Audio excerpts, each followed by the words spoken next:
2024 March 11 വരെ UK-യിലേക്ക് കെയറർമാരായിട്ട് ജോലി സാധ്യതകൾ തേടി പോകുന്നവരുടെ ഒരു കുത്തൊഴുക്ക് തന്നെയായിരുന്നു. കെയറർ വർക്കേഴ്സ് എന്ന് പറയുന്നത് പണ്ടൊക്കെ അവർക്ക് കെയറർ വർക്കേഴ്സിനെ അവിടെയുള്ളവർ ഈ ജോലികളൊന്നും ചെയ്യാൻ ഒരു താല്പര്യമില്ലായിരുന്നു. പക്ഷേ ഇപ്പോൾ UK-യിൽ ഉള്ളവർ തന്നെ ഇതുപോലുള്ള ജോലികൾക്ക് മുമ്പോട്ട് വരികയും നേഴ്സിംഗിൻ്റെ അത്രയും സ്കില്ല് ആവശ്യമില്ല, ഏതൊരു പ്രൊഫഷനുള്ള ആൾക്കാർക്കും കെയറായിട്ട് വർക്ക് ചെയ്യാം. ചെറിയ കുറച്ച് മാസത്തെ കോഴ്സുകൾ പഠിക്കുകയോ അല്ലെങ്കിൽ നേഴ്സുമാരായിട്ടുള്ളവർ തന്നെ UK-യിൽ ഉള്ളവരെ തന്നെ കെയർമാരായിട്ട് പിന്നെ ജോയിൻ ചെയ്യാനുള്ള ഒരു സാഹചര്യം അങ്ങനെയൊക്കെ അവർ ഉണ്ടാക്കുകയാണ്. അതിനൊക്കെയുള്ള ഒരു സാഹചര്യം ഉണ്ടാക്കിക്കൊണ്ട് കെയർമാരെ പൂർണ്ണമായിട്ടും അവർ UK-യിലേക്ക് വരുന്നത് അവർ ഒഴിവാക്കിക്കൊണ്ടുള്ള ഒരു തീരുമാനം തന്നെ എടുത്തിരിക്കുകയാണ്. കിയർ സ്റ്റാർമറിന്റെ നേതൃത്വത്തിലുള്ള UK ഭരിക്കുന്ന പാർട്ടി എന്തുകൊണ്ട് ഇങ്ങനെ ഒരു തീരുമാനമെടുത്തു, എന്തുകൊണ്ട് ഇങ്ങനെ ഒരു കഠിനമായ തീരുമാനമെടുത്തു എന്നാണ് നമ്മൾ ഇന്ന് ചർച്ച ചെയ്യുന്നത്.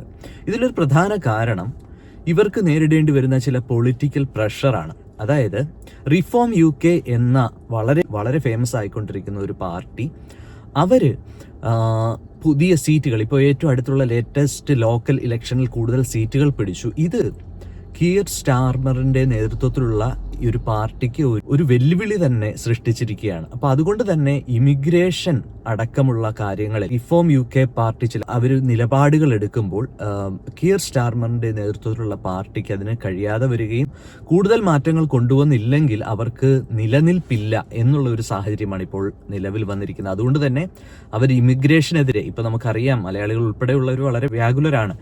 10 വർഷത്തിന് ശേഷം മാത്രമേ അവർക്ക് സിറ്റിസൺഷിപ്പ് കിട്ടുകയുള്ളൂ എന്നൊക്കെയുള്ള ചില സാഹചര്യങ്ങൾ ഇപ്പോൾ നിലവിലുണ്ട്. അതൊന്നും അതിനെ പറ്റി ആശങ്കപ്പെടേണ്ട എന്ന് പറയുന്നുണ്ടെങ്കിലും അവരുടെ ഒരു പ്രധാന ഉദ്ദേശം ഇങ്ങനെ അവർ വളരെ സ്ട്രിക്റ്റ് ആണ് എന്ന് അവർ കാണിക്കുക എന്നാണ്.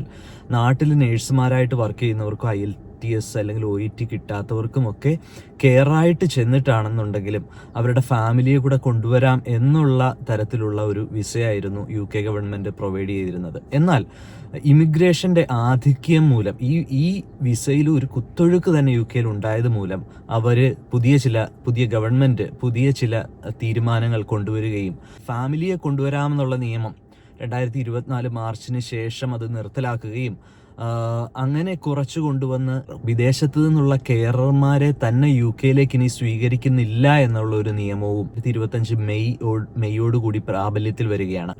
ഇങ്ങനെയൊക്കെയുള്ള നിയമങ്ങൾ വന്നെങ്കിൽ പോലും ഇതൊന്നും അറിയാതെ ഏജൻസികൾക്ക് പൈസ കൊടുത്ത് തട്ടിപ്പിനിരയാവുന്ന ആൾക്കാർ ഇപ്പോഴുമുണ്ട്.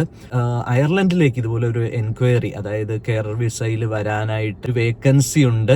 കുറച്ച് പൈസ അടച്ചു കഴിഞ്ഞാൽ ഉടനെ തന്നെ വർക്ക് പെർമിറ്റ് തരാം എന്നൊക്കെ പറഞ്ഞിട്ട് എൻ്റെ ഒരു പരിചയക്കാരൻ്റെ വൈഫിനെ, അവർ ഗൾഫിൽ വർക്ക് ചെയ്യുകയാണ്.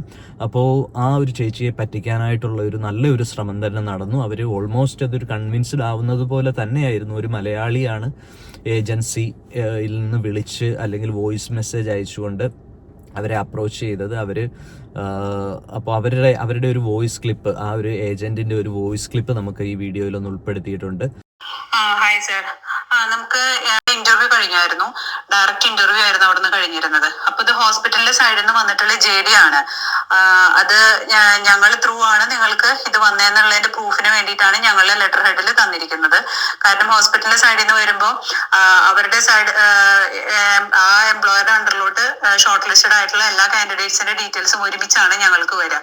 അപ്പൊ ഞങ്ങളുടെ സൈഡിൽ നിന്നാണ് അത് ഓരോ കാൻഡിഡേറ്റ്സിനും സെപ്പറേറ്റ് പേഴ്സണലി ഇവിടുന്ന് അയക്കുന്നത് നമ്മുടെ പ്രോസസിംഗ് ഓഫീസറുടെ സൈഡിൽ നിന്നാണ്.